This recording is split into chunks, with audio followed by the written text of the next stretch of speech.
Good morning, everyone. We are from Riser community, and today we are going to do our first book talk session. Ever closed a book and felt so different? That was me. Hey, everyone. So, today we are going to talk about the book Forgive to Rise by Kapil Jha.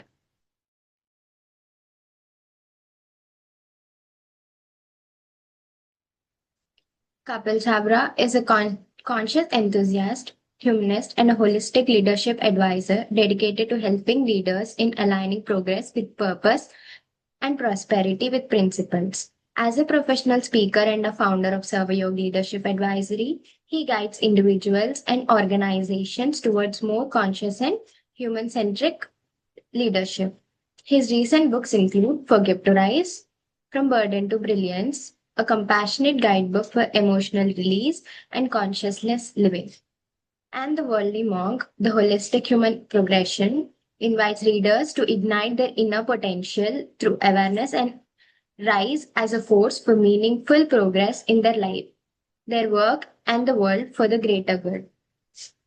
This book shows us that letting go isn't about losing, but it is how you get lighter. And by becoming lighter, you climb up. Forgive to rise from burden to brilliance. We all carry invisible burdens, unresolved hurts that cloud our clarity and stall our potential. Forgive to rise is a guide for seekers and leaders willing to release emotional weight for inner lightness and freedom, blending ancient wisdom with modern insight and scientific rationale. By releasing what no longer holds relevance, we unlock clarity as a vital enabler of potential. This is a compassionate guidebook for emotional release and conscious living for leaders across cultures, ages, and life journeys. So, this Forgive to Rise is for everyone who is carrying something with themselves. That might be a quiet regret, a buried memory, a disappointment that never found a closure, a past self they have not forgotten yet, a situation they still resist, and an expectation that still stings. Only few people actually know how to prioritize and how to release the weight that they are carrying. And most people don't actually talk about that weight they are carrying. And the first step towards lightness is awareness. This book exists because forgiveness, when understood functionally, is the gateway to lightness. Lightness is the gateway to clarity, and clarity is the gateway to wisdom. And wisdom is the gateway to true progress in life, leadership, relationship, and personal evolutions. So, this Yes, book helps you forgiveness. transform. Yes, right.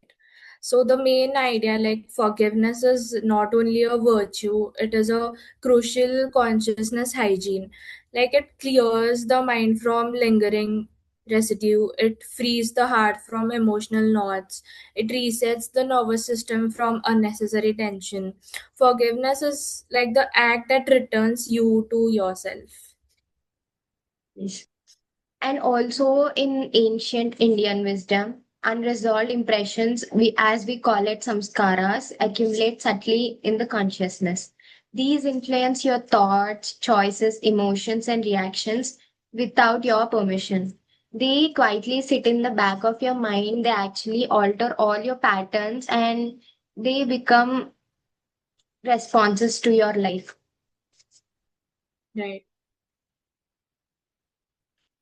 So, this book is actually divided into six parts, and each part plays a very important role in the process of letting go and forgiving, from burden to brilliance. So, how do we use this book is actually mentioned in the starting of the book itself. So, this book has six parts, as I said. The first part is about the weight we carry. It includes invisible burdens, cost of holding on. The second part is about the science of forgiveness. It's about the mind spirit connection and the consciousness of letting go. The third part is about the FAR framework. It's about forgive, aspire, and rise. The fourth part is about RIET activation model. It's about release, ignite, expand, transform, and integration. The fifth part is about your inner reset. It's about your still mind, reflection, rest. And the sixth and the final part is about the rise of wisdom. It has three pillars of progress: how to live beyond your ego and the infinite rise. So we'll start by discussing each part. Yes. So the first part is about the weight we carry.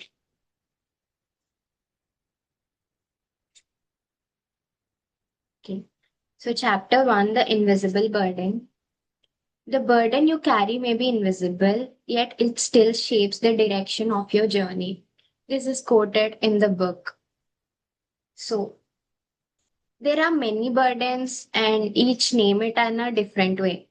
You can name it as responsibilities, deadlines, challenges, but there are also burdens that cannot be named. These are unspoken pressures, disappointments, emotional leftovers from the past experience that were never processed or understood. These actually accumulate quietly in your mind, in your body, and they actually, you know what they'll do? They'll crowd your inner space, they'll dull your clarity and drains the energy that needed for the present. So in that way, it actually affects so much that you can feel or understand. So this chapter offers one simple truth. It's about before forgiveness can actually free you, you need to be aware of what actually is going through your mind. Means awareness must first find you. So lightness begins when you notice the weight you carry. Actually, when you notice the weight you forget that you're actually carrying. So awareness plays a very key role before forgiveness. So most people think like your emotional burden is such some kind of a flaw or it's like a problem or a disease, but it is not. It is a gentle appeal from your mind. Like a part of you is actually calling for attention to be understood and it is awaiting for a release. And once you're aware of it, release happens and everything can process better and you'll actually achieve things that you never notice. So this is about the first chapter in the first part. So the main key role is to notice the weight that you're going through. So the next Yeah. chapter in this part is about the cost of holding on. So it's quoted as, what we hold on to doesn't just stay in the past, it lives inside us, shaping every next step. So, what the author wants to say here, or this chapter says, is everything you hold on, it's not about, it doesn't stay in the past itself. Lives inside us, and every step that you take forward in the future affects because of the past things that getting holded on.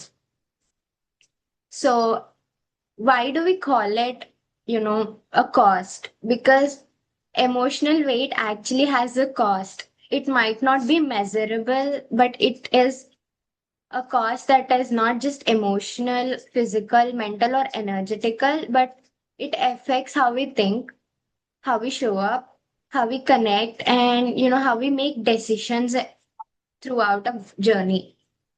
So what happens is we lose patience little faster.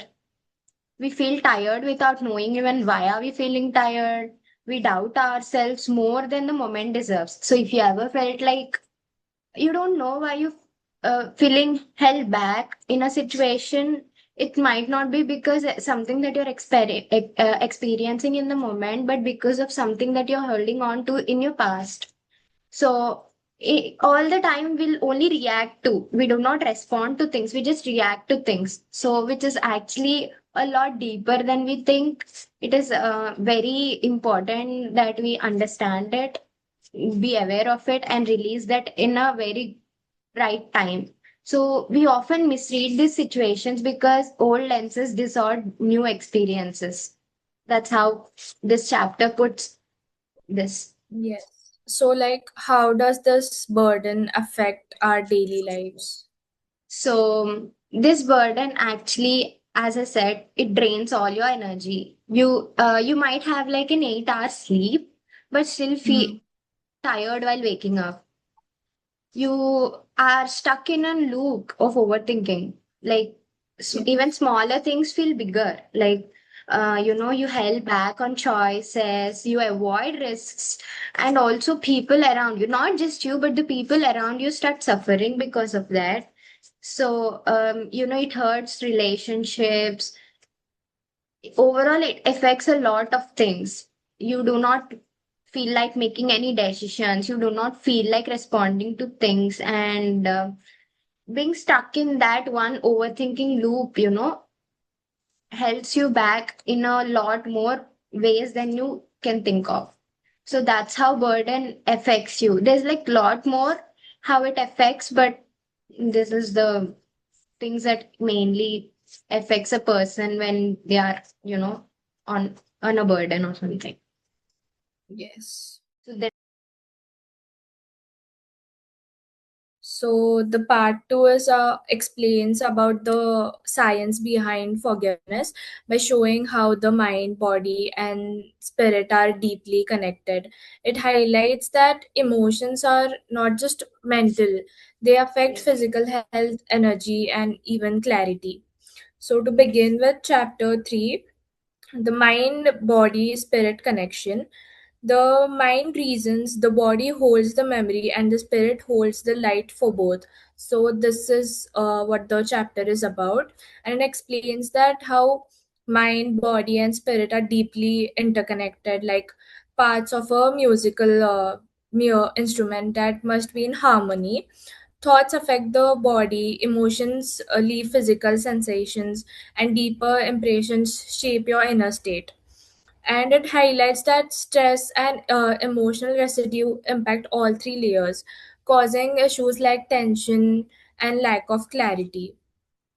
So, this chapter combines ancient wisdom and even modern science to show that practices like breathing, awareness, and forgiveness can restore the balance. Um a simple daily practice to bring the three layers into harmony are: step one, mind, like name the thought. What am I thinking right now? Step two is body, notice the sensation. What sensation is present in my body? Like if my shoulders are heavy. And step three, spirit, sense the mood. What is the overall emotional tone within me right now? Is it calm? Step four is align with breath. Take one slow inhale and one slow exhale daily. Imagine mind, body, and spirit softening into harmony. Then repeat this for at least 3 times. So, this was the chapter about. The next chapter is the consciousness of letting go. This chapter explains that letting go is not weakness or forgetting, but a conscious process of clearing emotional fog that blocks clarity. Holding on to past hurt keeps the mind body disturbed every time, while letting go restores balance.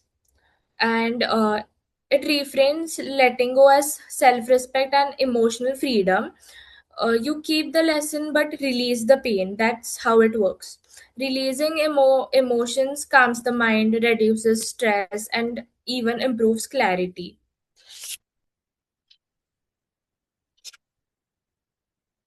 So the the practical steps for this is also: notice the weight, then name the feeling. What are you feeling right now? Breathe and then release. Release the grip and then sense the space. So letting go is not an ending; it is the beginning of a new chapter. That's what I feel. so how does a stress mind actually look like? Stress mind is like you overthink a lot all the time. You're always restless. You have Mm. negative thoughts or fears, confusions, like you're always irritated. So these are the signs of Stress mind. stressed mind. And it may show physical pain like tight shoulders, headaches. Mm. So these are the overall signs. Thanks. The next. So, and we go to the part three of this book. It is about the Yes. FAR framework. So, forgive, aspire, and rise. So, in this chapter, we commence transformation with forgiveness. Okay. So, while understanding consciousness and emotional residue, people are ready to see forgiveness not as a responsibility but as a practical, liberating reset for our inner world, mind, body, everything that's inner us. So, this is the part where release enables renewal. So, in this part three, it's about forgive. Forgiving is releasing what has lost relevance. Like in this point of time, I do not have any relevant need for this in my life. So it no longer serves the mind, heart, or my identity. So that is forgive. Aspire. So once you forgive things, you feel the freedom to breathe again, dream again, and to look for newer possibilities. And next is rise.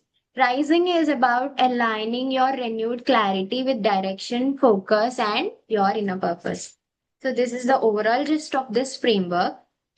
So, when we go to chapter 5, forgive, it's the art of release, as the author names it. So, forgiveness doesn't change the past, it opens space in the present to build a brighter future.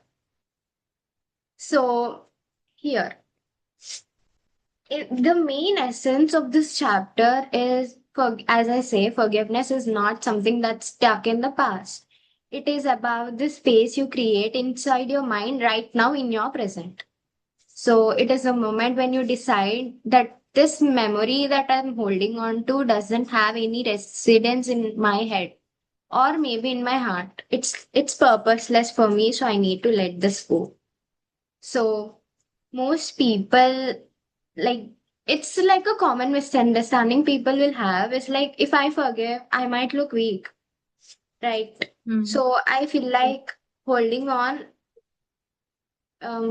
just drains everything, your strength and everything. But when you let go of something, it frees up that strength, right? So you don't feel drained anymore. So it is not about like you're forgetting or accepting it, but it is more like getting clarity over things. So, forgiveness is not like an emotional transaction, it is more about the inner realignment that you're gaining. So, think of your mind as like a glass window. When it's covered with dust, everything outside looks blurry. These Hmm. dust, we can name it as relationships, your decisions, your self worth. So, forgiveness is about wiping the dust, not changing the view. It's just wiping the dust so you can view it clearly. So, that is forgiveness. It's not changing how you perceive or look into things, but it's how you wipe it more so that you'll get that clarity into look into things. Okay. So, when you forgive something, your energy is returned, your clarity is returned, and any attention that is stuck, it will get reclaimed from the past. You feel like your nervous system has gained that breath back, and finally the freedom is attained. So, forgiveness is this. And if we look into the next part of this framework, it's a aspire. I So, had one question related to forgiveness. So, okay. what changes when we truly forgive someone? So, yeah. So when you truly forgive someone, your mental space is there, no? It opens up. So it Hmm. feels like all the energy that is being drained comes back to you. You become in charge of your day. So When you do not forgive, the pain, the burden that's lingering in your mind, it becomes in charge of your day. But sometimes when you forgive people, you are the in charge of your life. You take control of your life and you hold on to what you want. So you find yourself at peace after sleeping like 8 hours. You get 8 hours of sleep and you actually feel fulfilled into doing every decision that you make is from you within yourself. You feel happy, clear, and peaceful. You can actually feel that not just in your mind but also in your body. You feel lighter. You feel like as I said, no, you can respond things better. So when you Hmm. forgive someone or forgive something, you can actually observe the energy getting back to you and you'll occupy more by the positive energy actually. So that even it's not like just physical or emotional. There's actually a neuroscience connection to it. So when you forgive someone, you're like if you're holding on to something, your brain will be constantly in a stress mode, right? So your Hmm. body keeps releasing adrenaline, cortisol. So even that danger, here danger means like the past burden. So even that has passed away, it still affects your sleep, immunity, decision making, memories, everything. So, but when you forgive something, the prefrontal cortex is there, it activates. So this part of the brain that is responsible for clarity actually gets activated and you feel more calm and peaceful. So there's a science connection to it also.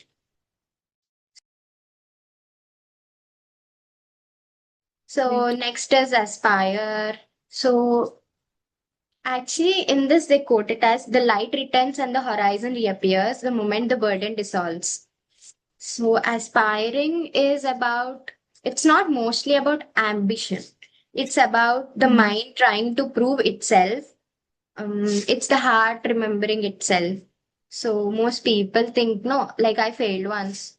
So I do not have the right to re-enter into that context. Or if I do this, I'll fail again. So the answer for this is pain, past pain becomes a predictor of, does not become a predictor of your future fear. But aspiration does not care about your past performances. It only cares about your future potential. So aspiration is more than just an ambition. It is more about realignment. So it enters your mind when your mind is free. You have space in your mind by forgiving things. Aspiration occupies that space. So aspiring is that. So if there are actually many practical models in this book we can discuss in the end if you want. Yeah. So, and the next is about rise, realignment, and purpose. So we are done. Have aspiration. Our aspiration is occupied in our mind now. We are realigned. So when your aspiration realigns with your inner being, your potentialities rise. That's why we have named it as rise. So here. So rising is not about climbing upward with exhaustion. It's about moving in the right direction with inner clarity. So it begins with the moment your energy, your intention, your action point are pointed towards the same purpose. So all the three aligns towards your goal. We call it as a purpose. So you rise when you rise when what you think, what you feel, and what you stop fighting each other. So you might think of something and then you might feel of something and you'll do something. If all the three are moving in different directions, aspiration or rising doesn't come there. All these three should align and move in the same direction as your purpose. They should not stop fighting or, should not fight with each other. So that's about rising. So you do Uh, not need to push harder, stay busier to rise. So yes. yeah.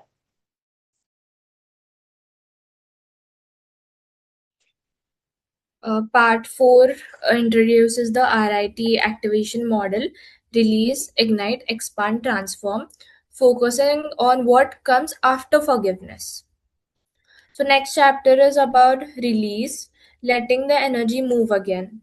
Release is not giving up, it is simply letting go of what was never meant to remain. When you release, three things happen: your emotional bandwidth opens, your clarity sharpens, your energy rises towards expansion.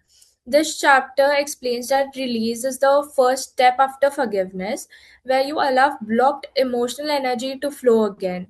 It is not about forgetting or giving up, but about letting go of the emotional grip on past experiences. Release helps us by freeing mental space, increasing clarity, and restoring the energy. Many people misunderstand that releasing means I'm weak. No, holding on is what drains your strength. Release requires higher strength of awareness, courage, and maturity. So I feel that's what people should understand more. I actually have a question here. When you Yes. mentioned about closure, I've noticed that most people wait for a perfect closure to release things. So, Yes. why and how overcome that? I feel that first you should try to accept, like, I may never get the answer that I Mm. want. So you should just accept that, and then you should focus on yourself, not the other person. And you should remind yourself that my peace matters more than my past. Mm. So you should take those small steps and release little by little. This helps to overcome the problem. Yes.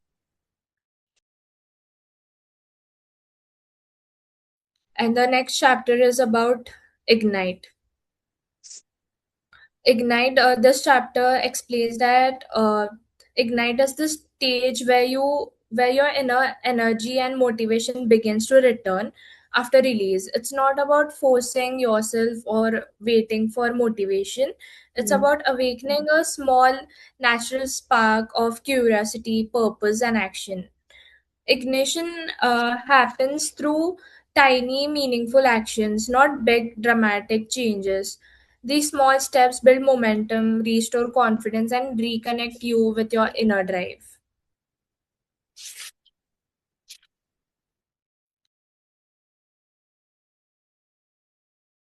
Next is expand. This chapter explains that expansion is not about becoming more internally, not just doing more externally. Like, it is about being more internally, not just externally. It focuses on inner self. After releasing past burdens and reigniting inner energy, expansion is the natural step where your mind, emotions, and awareness grow beyond old limits. Like, both ancient wisdom and modern science show that when you let go of past patterns, your mind opens to new possibilities, creative, and clarity. Expansion is the gentle unfolding into a bigger version of yourself, where you move beyond past limitations and step into new potentials. That is what expansion is about.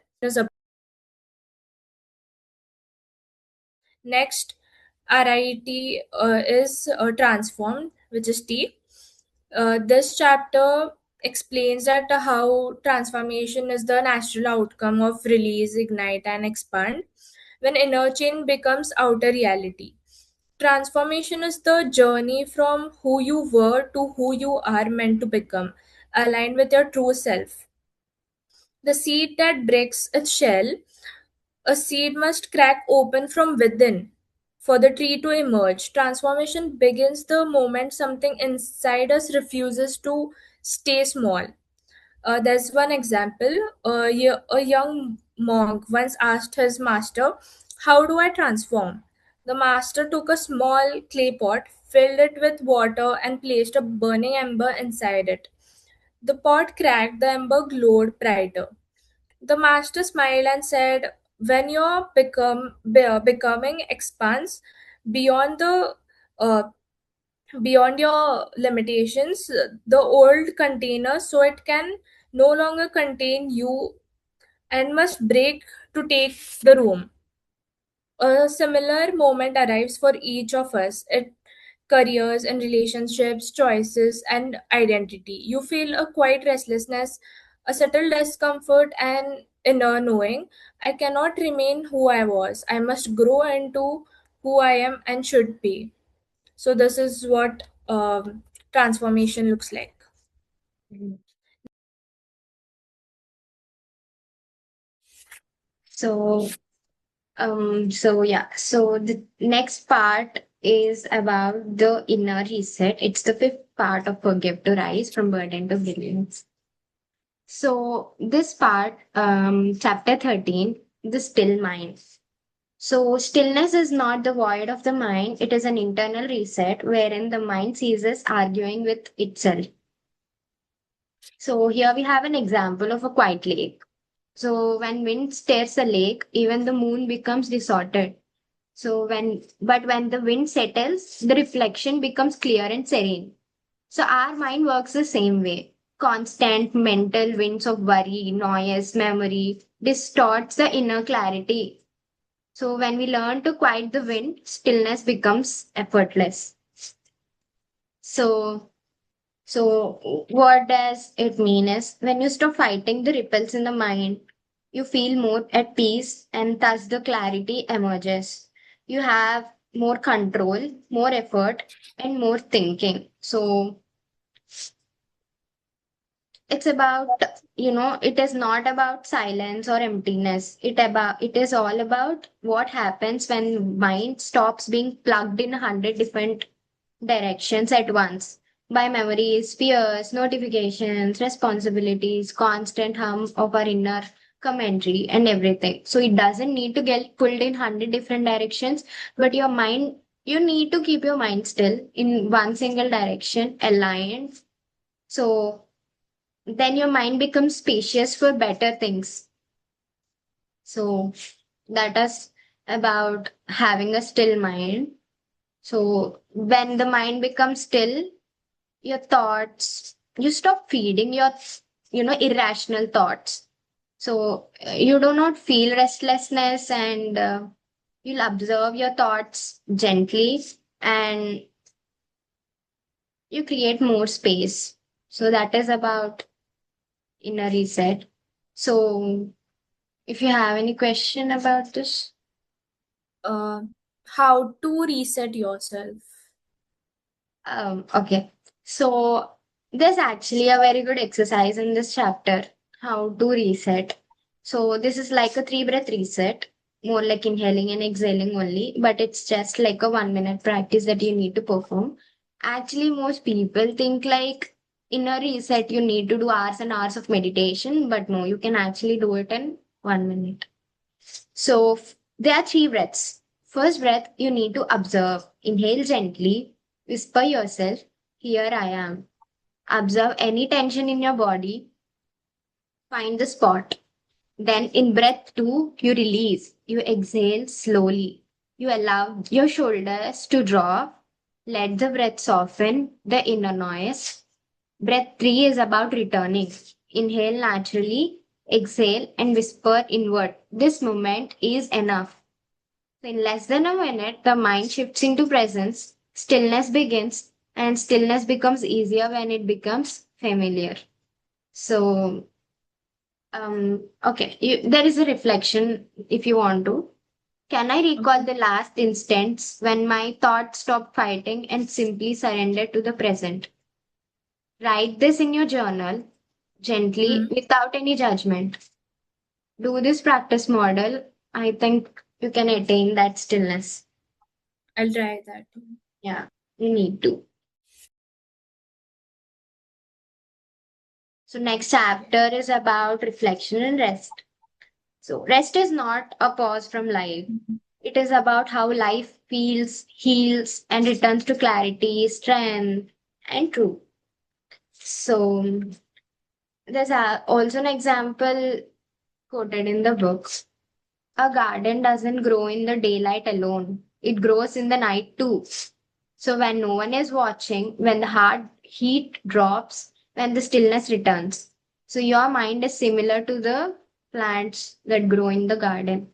So growth is not exclusive to efforts alone. It happens in moments of reflections and rest also. So while you sleep, while you're awake, everywhere, every time growth happens. So your inner world finally gets the space to breathe.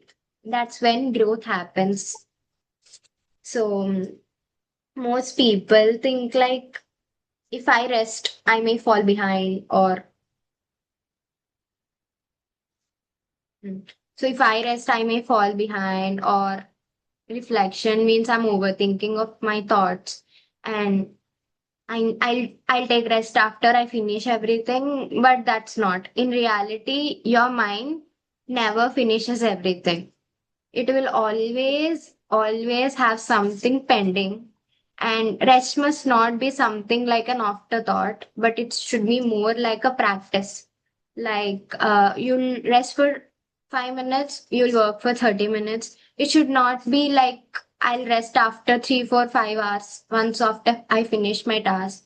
It should be like more like a practice, like a habit. So that's healthy, I feel. So Yes. So rest is yeah. not just about sleep, actually. It's more than Mhm. taking sleep. So So part six is about transition from inner growth to wisdom and conscious living. After releasing burdens and transforming within, you begin to develop a deeper, quieter clarity, true wisdom that becomes from a calm mind and steady heart. It focuses on identity shift, where you move from external achievements to understanding who you are becoming inside. This wisdom blends clarity, compassion, courage, and awareness, guiding your thoughts, decisions, and actions. So it has a chapter, the three pillars, and the three pillars are courage, kindness, and wisdom, not just intelligence or external success. Courage helps you to face truth and act despite fear. Kindness ensures your actions remain compassionate and ethical. Wisdom guides your decisions with clarity and long term understanding. It emphasizes that forgiveness is the foundation that allows these qualities to grow by clearing the emotional burden which you have.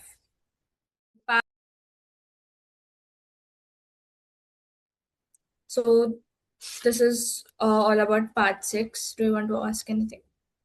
yeah, so one thing that I want to ask is how can one practice that wisdom?